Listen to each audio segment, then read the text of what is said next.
Hi, my name is Lakhani Harish and I'm the principal designer at HP Lakhani Associates. My firm came into being in the year 1994, which is more than 2 decades from now, and we have been practicing a lot of architecture and interior designing since then. We have handled projects for residential, commercial and office spaces, and also a lot of hospitals.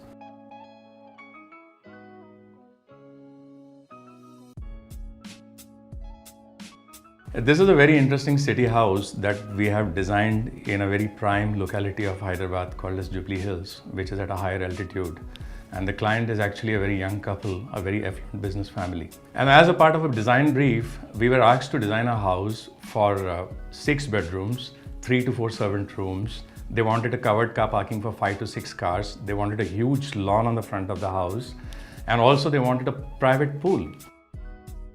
When we look at the site typically on Jubilee Hills, this is a rectangle piece of land which looks something like this. It's slightly askewed towards the north side. What I'm trying to say is that the site is facing north. The north is the road, and on the rear end of the site we have a width of 65 feet. On the front side we have 81 feet, and the total depth of the site is about 160 feet. Now, if you look at this as a north, the north is actually stretched out by 15 degrees towards the west. The context of Jubilee Hills is extraordinary. Actually, we didn't have to struggle too hard to position or to design the house on this space, because everything that I look into the surrounding was beautiful.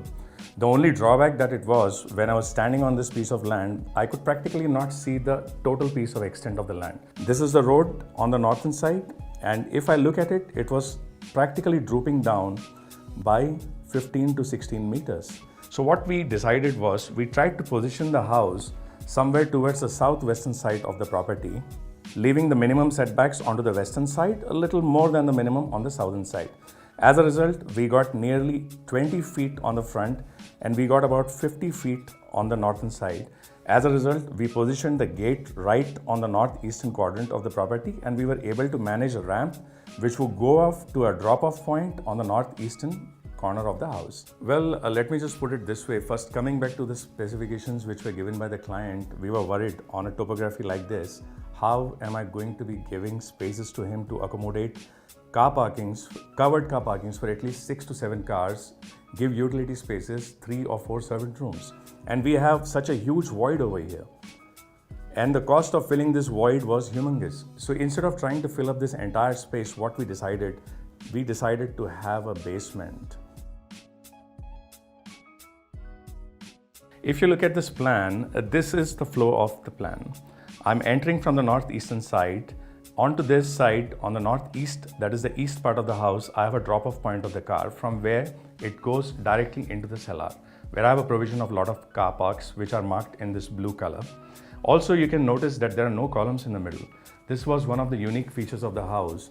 We designed the structure in such a way that the columns were placed onto the periphery with a huge PT beams on the top, and the entire structure on the southwest is actually floating on these beams. So from the basement, we also have one more door which could lead us to the lift, and we can go on to any level of the house. When I look at the ground floor, the way it is arranged, this is how the drop-off point looks, where I just have 5 steps to go into the house, and I'm entering into the central core of the house where a staircase and lift is also positioned.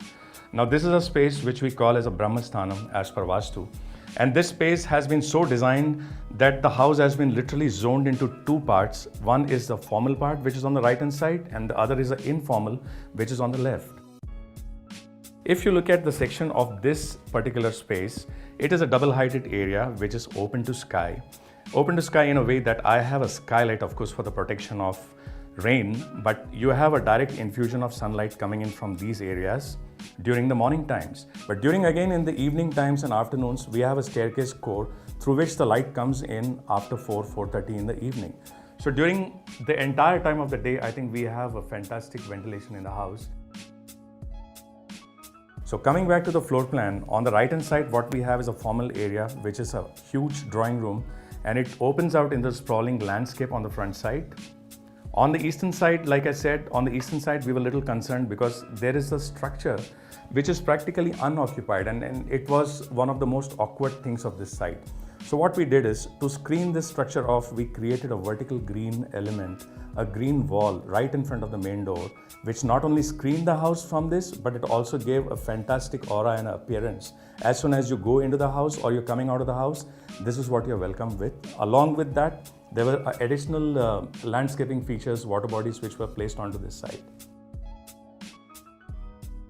And because of the way the house is positioned, we were able to get a fantastic amount of green spaces toward the northeastern part of the house, also towards the west. And we were also able to give a huge deck for their parents whose bedrooms were positioned in the ground floor.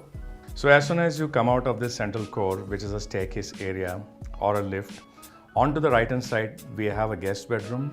We have one of the kids' room, which is basically a son's room. And these two rooms are connected with a huge balcony, which is an integral part of the elevation feature of the house. And when you are walking onto the right side, which is a more private zone, you have a daughter's bedroom, a walk-in closet, and a toilet. And we have a massive master bedroom with a master den and a sleeping area.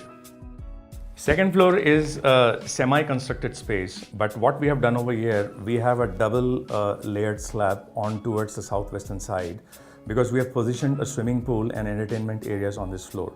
So if you see, as you walk into this area, you are going up by literally 3.5 feet, creating an underdeck for the pool and giving a depth to the pool. We have a huge lap pool over here, which is about 12 feet wide and it's about 36 feet in length, having a depth of 3 to 6 feet from left to right, with a nice sitting deck spaces onto one side. And when you are onto this side, that is the northern side, you have a nice shaded garden, a huge deck to sit out, and you have a beautiful space for working out. Well, like I said earlier, that this was a house for a small family of husband, wife, 2 children. They also had their parents who were going to be occupying this house occasionally. But the very interesting part was that this family had always lived as a joint family, as a communion with 2 sons growing up in the same house. And it was father's aspiration to build 2 houses for 2 sons in the prime locations. So this was the first one of it. And interestingly, there was a participation from everyone, which was overwhelming experience for our entire firm. So we at some point didn't understand whether we are designing the house for this couple, it's for the parents, or it was for his brother. It was such a warm feeling. I think we really enjoyed and cherished that experience.